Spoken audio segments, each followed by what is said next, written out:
This episode of Marijuana Today Daily is brought to you by MJ Today Media, publishers of this podcast, our weekly flagship show, Marijuana Today, as well as the weekly shows Weed Wonks and Green Rush, which you can find over at weedwonks.com and greenrushpodcast.net.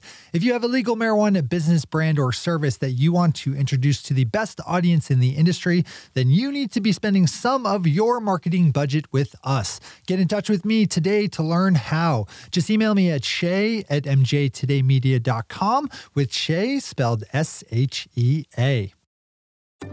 Good morning, Marijuana Nation. It's Tuesday, May 19th, 2020, and you're tuned in to episode 938 of Marijuana Today Daily. I'm your host, Shay Gunther, and I'll be walking you through today's marijuana news and headlines.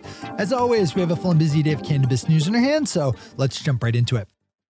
We lead off with news out of Washington, D.C., where lawmakers on Friday passed a $3 trillion coronavirus relief bill that includes the Safe Banking Act, which frees up banks and financial institutions to work with legal marijuana businesses, though the relief package does not allow legal marijuana businesses to participate in things like the Paycheck Protection Program. The House bill was passed along partisan lines at 208 to 199 and now heads over to Moscow Mitch McConnell's legislative graveyard in the Senate, where he's already taken to the floor to rail against it, upset especially over the inclusion of the cannabis banking provisions. So don't expect this one to go anywhere anytime soon. You can open up Jeff Smith's piece in Marijuana Business Daily for more here. As always, we have all the news we cover linked to on our website at mjtodaydaily.com. Kyle Yeager has our next top two headlines. First, picking up on news out of Louisiana that lawmakers in the state house have passed the legislation we talked about last week that frees up doctors to recommend medical cannabis for any condition they see fit, rather than from a prescribed list of conditions, as well as freeing up Louisiana dispensaries to make deliveries to patients. The bills now head over to the state Senate for deliberation there, with this year's legislative session to wrap up on June 1st, so we'll see action either way on this in the next week or so. This is generally in line with the nationwide advancement of cannabis policies that we're seeing at the state and local level. More of this. Our final headline brings us up to my corner of the country here in Maine with an unfortunate headline revolving around the decision by federal authorities to strip the state of a mental health grant that has been used to pay for programs serving students in need of mental health support. Why would federal officials do that, you may ask? Because Maine passed a law allowing schools to let students with medical marijuana recommendations take their medical cannabis on school grounds. That common sense and compassionate law rubbed the Trump administration the wrong way, though, so they applied some of their patented cruelty and retribution and informed Maine officials last week that they were stripping away $3.3 million in funding from kids in need of mental health support. The Trump administration is hot garbage. Kyle's story has more details here if you need them. Those are our top stories for today. It's time for Marijuana Today Daily Headlines Blitz. Before we blitz out in headlines, let's quickly thank our sponsor, MJ Today Media, producers of this podcast, our weekly show Marijuana Today, as well as the Weed Wonks and Green Rush podcasts, which can be found over at weedwonks.com and greenrushpodcast.net. Besides offering the best platform in legal cannabis to market your business, brand, or service, MJ Today Media is also there for you if you've ever wanted to produce your own podcast.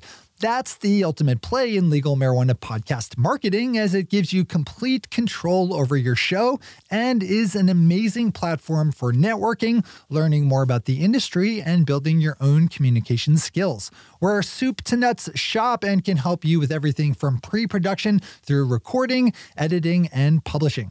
Email me today at shay@mjtodaymedia.com to learn how to get started or to find out more about becoming a sponsor of our work, or both. One more time, that's shay@mjtodaymedia.com with Shay spelled S-H-E-A.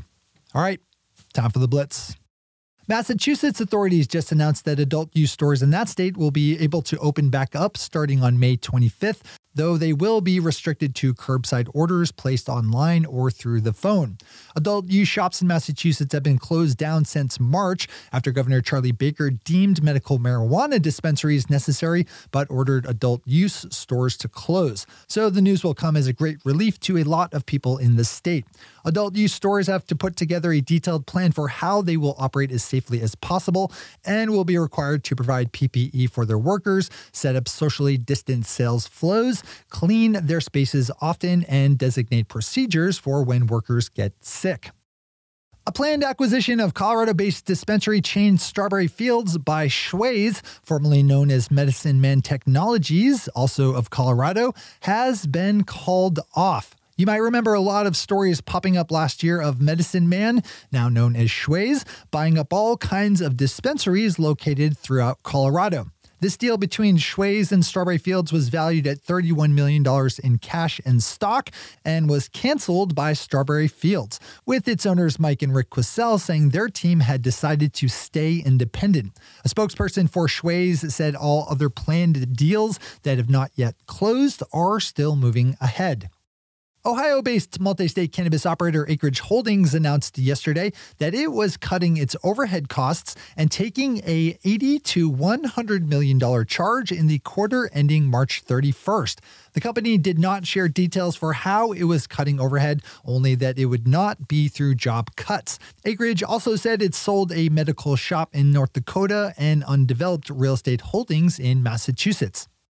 Our sponsor, Curaleaf, just released its latest quarterly financial results with $147 million in pro forma revenue and $96.5 million in total revenue, sitting on top of an adjusted EBITDA profit of just over $20 million. That's for the quarter ending March 31st. You can open up new cannabis ventures for all the other fiscal numbers and details and whatnot. Oregon just released some new data for its legal marijuana industry as April brought a record $89 million in sales, up 45% over last year's April.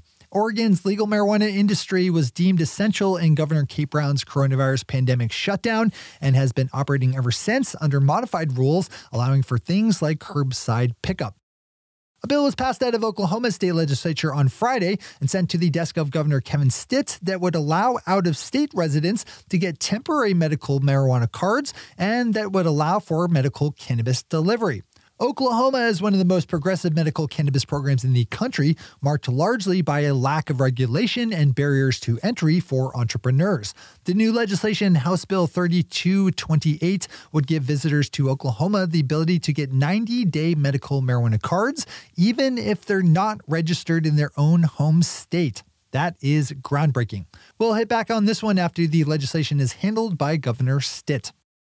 And finally for today, David Downs over at Leafly has a good longer-form look at a recent large fire in Los Angeles, California that injured scores of firefighters after gases from an illicit market provider of butane to the cannabis industry violently ignited, causing the firefighters to have to literally crawl down a ladder in flames to escape.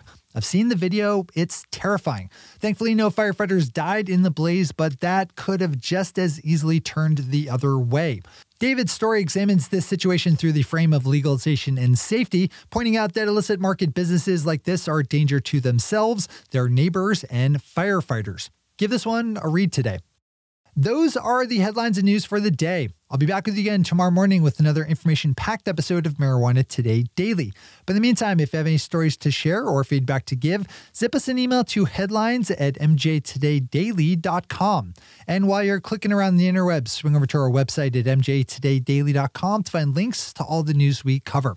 Thanks to our sponsor, MJ Today Media, and to our awesome Patreon listeners for the support that makes this show possible. To join the illustrious ranks of the Patreon listeners yourself, swing over to our website at mjtodaydaily.com and click on that big blue button at the top of the page that says Become a Patron. I'm your host, Shay Gunther. Thanks for tuning in and starting your day with marijuana today. Today.